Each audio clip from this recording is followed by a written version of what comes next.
누군가가 여러분이 작성한 글이나 얼굴이 담긴 사진을 마음대로 사용한다면 기분이 어떠시겠어요?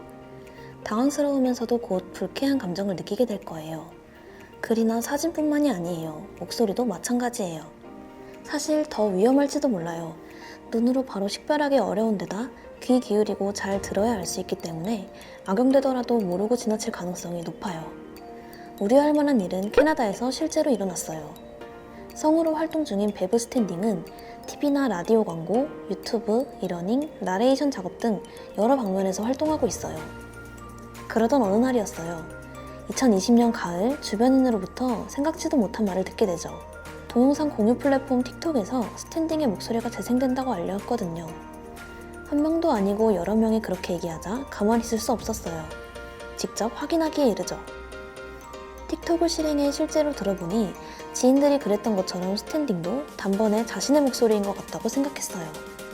여러분도 잠시 한번 들어보시죠.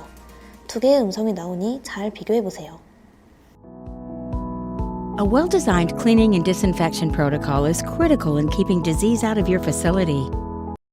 Hi TikTok, my name is Misty. How text messages go with my younger brother? Yo sis. Yo bro. 어떻게 들리시나요?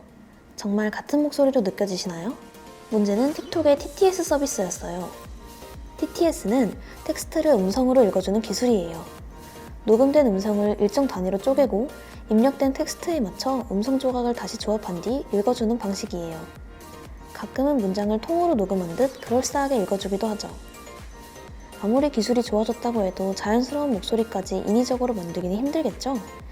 이 때문에 TTS 기술에는 사전 녹음된 성우의 목소리 데이터가 사용되고 있어요. 스탠딩은 틱톡의 TTS 기술에 자신의 목소리를 녹음한 데이터가 사용됐다고 믿었어요. 확신이 들었다면 다음 행동에 들어가야겠죠. 결국 지난 5월 틱톡을 상대로 소송을 제기했어요. 물론 거대 소셜미디어 기업을 상대해야 하기에 가벼운 마음으로 할 수 있는 일은 아니었을 거예요. 하지만 자신과 같은 예술가들을 떠올려보니 역시나 이 방법밖에는 없다는 생각이 들었다고 해요. 스탠딩은 틱톡에게는 자신의 목소리를 사용할 권한이 없다고 주장했어요.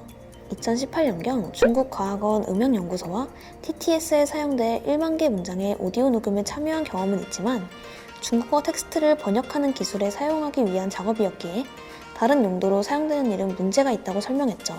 유출 경로는 파악하지 못했어도 음성 데이터는 아마도 그때 유출된 데이터가 틱톡으로 흘러들어간 것으로 추정했어요. 만약 지금처럼 자신의 목소리를 사용하기를 원한다면 정당한 대가를 지급하라고도 전했죠. 틱톡에서도 바로 반응이 나왔어요. 스탠딩의 목소리로 추정되는 틱톡의 TTS 기능이 소송이 제기된 지 2주 만에 다른 음성으로 교체됐거든요. 사건은 일단 잘 매듭지어졌다고 해요. 최근 스탠딩은 틱톡과 원만한 합의를 이뤘고 목소리 사용 허가 계약도 진행한다고 밝혔어요. 다만 틱톡이 실제 베브 스탠딩의 목소리를 사용했는지는 공개하지 않아 궁금증을 남겼어요. TTS 기술은 앞으로 여러 분야에서 사용될 것으로 예상돼요. 여전히 틱톡과 같은 글로벌 서비스에서 성우의 목소리를 허락 없이 사용한 점은 잘 이해되지 않지만 이번 일을 통해 누군가의 자산이 정당한 대가를 받고 사용되는 문화에 한 발 더 다가갔을 거라고 생각해요. 시청해주셔서 감사합니다.